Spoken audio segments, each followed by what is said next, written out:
नमस्ते।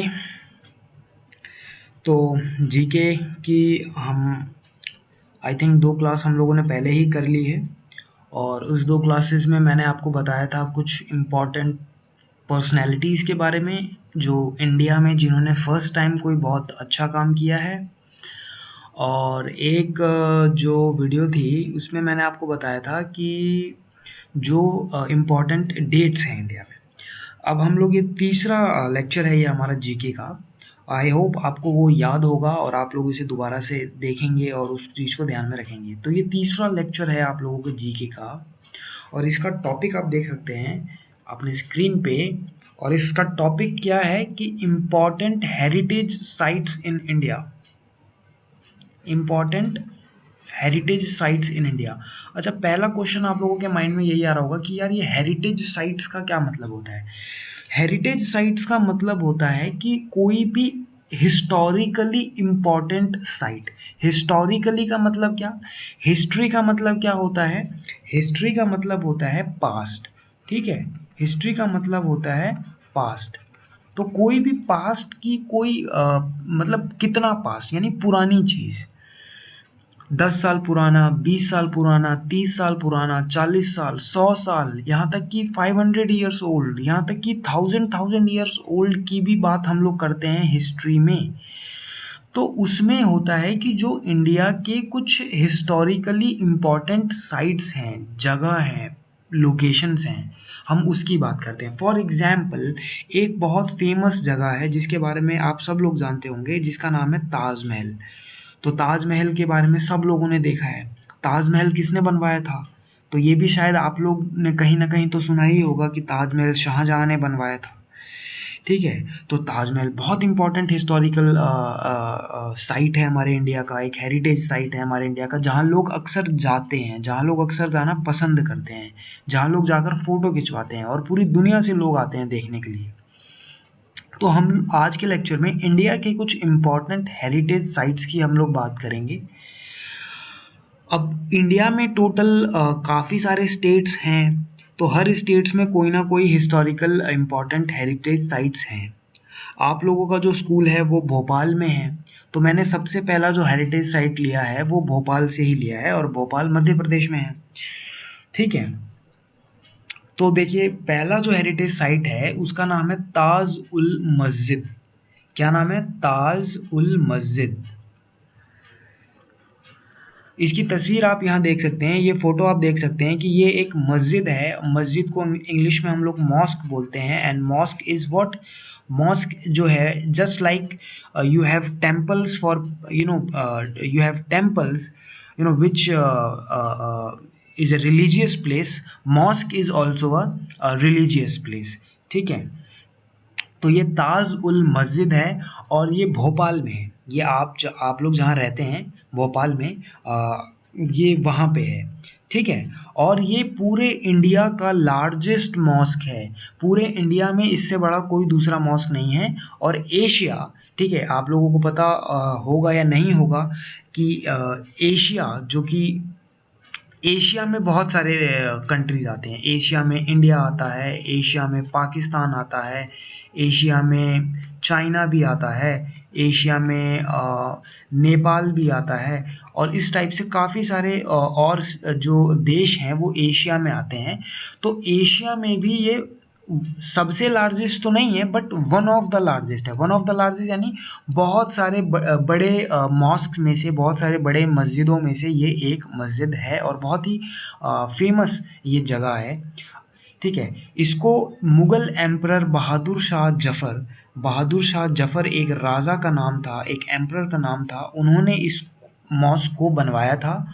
और वो ये जो डेट है, इन्होंने 1844 1844 में इन्होंने ये काम शुरू करवा दिया था और ये काम खत्म हुआ था 1985 में। ठीक है, तो ये काम हमारे जब हमारे देश को 1947 में आज़ादी मिली उसके बाद ये मॉस्क का काम जो है वो पूरा कंप्लीट हुआ है। तो ये पहला जो है एक इम्पॉर्टेंट हेरिटेज साइट वो आप लोगों के भोपाल में है और उसका नाम है ताज उल मस्जिद। नाउ सेकंड साइट की हम लोग देखते हैं, सांची स्तूपा।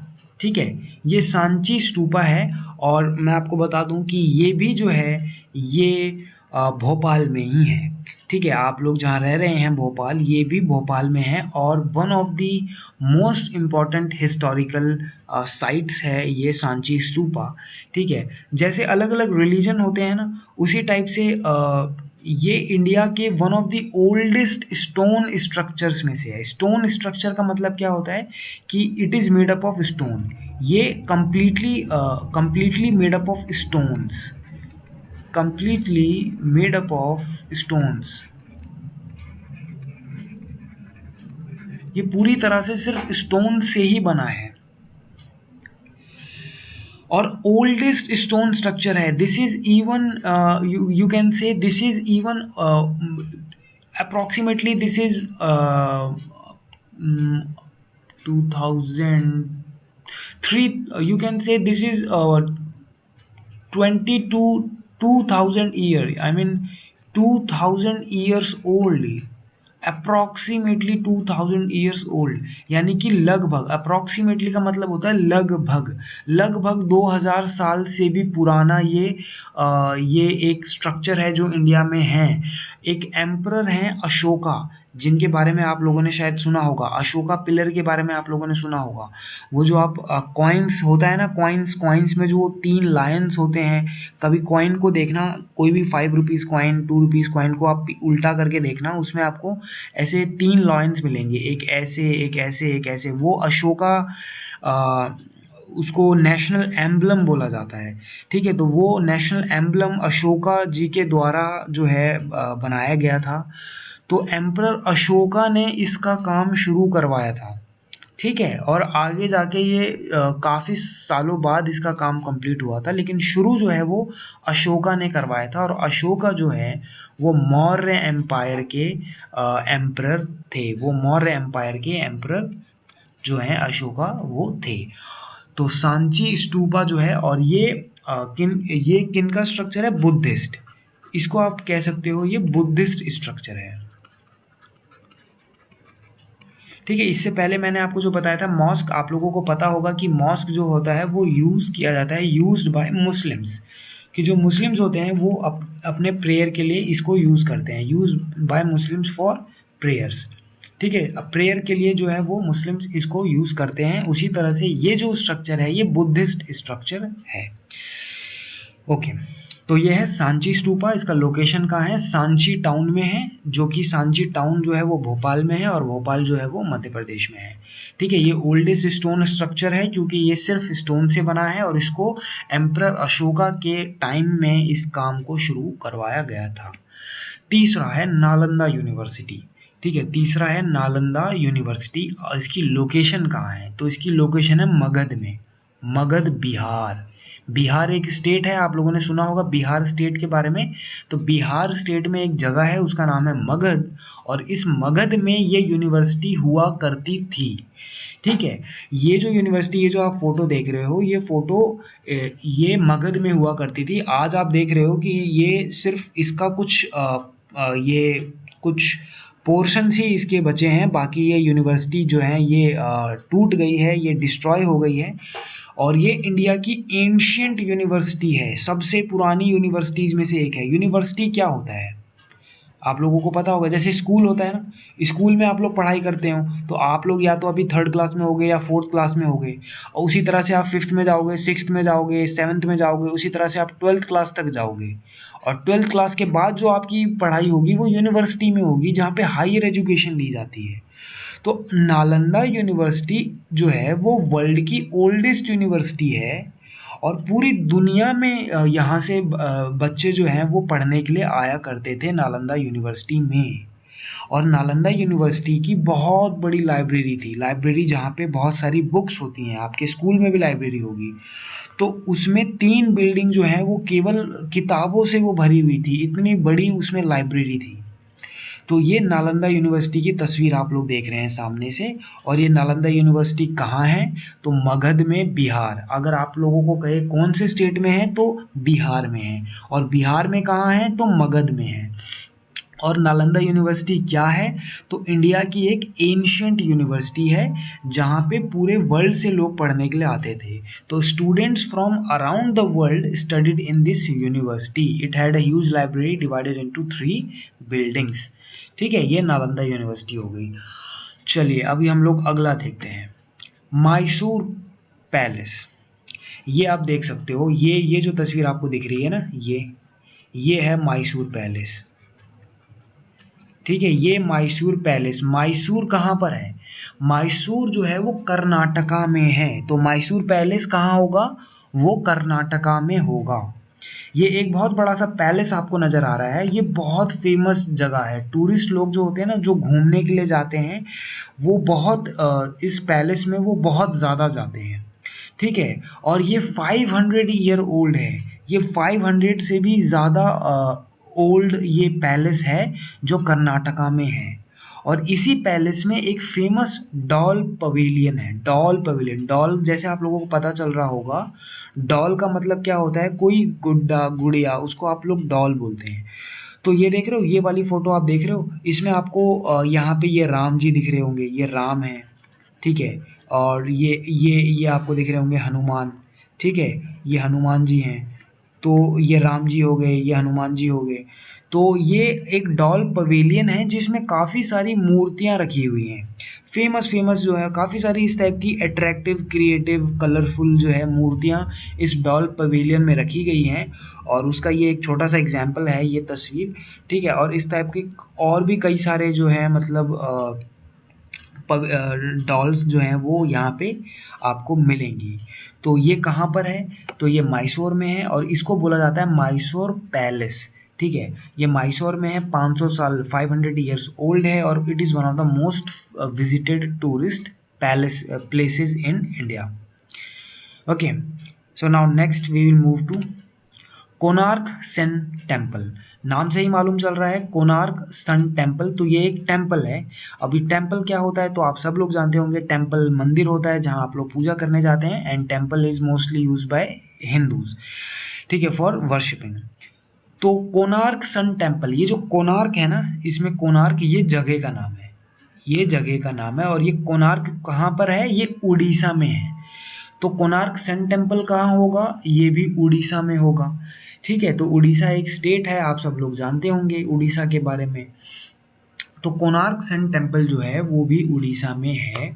और इस सन टेम्पल को किंग नरसिम्हा देव वन, नरसिम्हा देव वन, ठीक है, तो नरसिम्हा देव वन एक किंग थे जिन्होंने इस टेम्पल को बनवाया था। अच्छा, इस टेम्पल की एक खास बात यह है कि जैसे नाम से ही मालूम चल रहा होगा, सन टेम्पल। आप लोगों ने घर में कभी देखा होगा कि सन की पूजा की जाती है। सन को, जिसको हम लोग हिंदी में बोलते हैं सूर्य, सूर्य, ठीक है, उसकी पूजा की जाती है। सूर्य को पानी दिया जाता है। आप लोगों ने घर में अपने बड़ों को देखा होगा, ठीक है, सूर्य की पूजा करते हुए। तो ये जो टेम्पल है ये डेडिकेटेड है सन गॉड को। सन गॉड को ये टेम्पल डेडिकेटेड है, यानी कि जैसे अलग अलग टेम्पल होते हैं, कोई हनुमान टेम्पल होता है, कोई राम जी का टेम्पल होता है, उसी टाइप से ये जो टेम्पल है ये सन गॉड का टेम्पल है। ठीक है, ये टेम्पल किसका है? सन गॉड का टेम्पल है। कोई आपसे कहे कि इंडिया में कोई सन गॉड का टेम्पल बताओ कहाँ पर है, तो आप सिंपल आंसर दोगे कि Konark sun temple. Konark sun temple ये सन गॉड का टेम्पल है। इसको हम लोग हिंदी में बोलते हैं सूर्य देवता। तो this is a temple of Surya devta, this is a temple of Surya devta. और इस टेम्पल की एक और खास बात यह है कि ये टेम्पल जो है ये एक ह्यूज कैरियट, कैरियट का मतलब होता है रथ। आप लोगों ने टीवी में या कहीं फिल्म में या कहीं देखा होगा रथ, जो पहले के टाइम पे जो आ, राजा महाराजा होते थे वो रथ का यूज करते थे, तो रथ में घोड़े होते थे।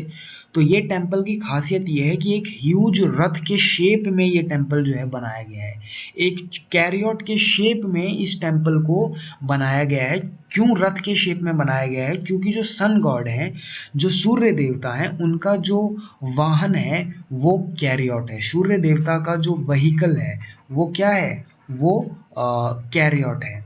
ठीक है, तो वो हमेशा कैरियट पर ही चलते हैं, इसीलिए उनको डेडिकेटेड जो टेम्पल है उसको भी कैरियट के शेप में ही डिजाइन किया गया है। तो कोणार्क सन टेम्पल कहाँ लोकेटेड है? तो ये लोकेटेड है उड़ीसा में। उड़ीसा में कहाँ? तो उड़ीसा में एक जगह है जिसका नाम है कोणार्क, उसी जगह से इस टेम्पल का नाम पड़ा है Konark sun temple. Konark sun temple किसको डेडिकेटेड है? तो सन गॉड को, जिसको हम लोग सूर्य देवता भी बोलते हैं। और ये कैरियट के शेप में, एक बड़े कैरियट यानी रथ के शेप में डिजाइंड है। और क्यों कैरियट के शेप में डिजाइंड है? क्योंकि जो सूर्य देवता होते हैं, जो सन गॉड होते हैं, उनका जो व्हीकल होता है वो कैरियट होता है, वो रथ होता है। ठीक है, तो ये 5 हम लोगों ने इम्पॉर्टेंट हेरिटेज प्लेसेस के नाम आज जाने। तो इन 5 जगहों के नाम को आप लोग ध्यान रखिए। और ये जो कोणार्क सन टेम्पल था, ये नरसिम्हादेव वन उन्होंने ये बनवाया था। तो इन 5 हेरिटेज प्लेसेस को नाम को आप लोग ध्यान में रखिए। ये मैसूर पैलेस, ये नालंदा यूनिवर्सिटी, ये सांची स्तूपा और ये ताजुल मस्जिद। ये पांचों हिस्टोरिकल प्लेसेस किस स्टेट में है और इसके क्या महत्व है, क्या इंपॉर्टेंस है, ये आप लोगों को पता होना चाहिए। तो बस आज के लिए इतना ही, बाकी हम लोग अगली क्लास में देखेंगे। Thank you very much.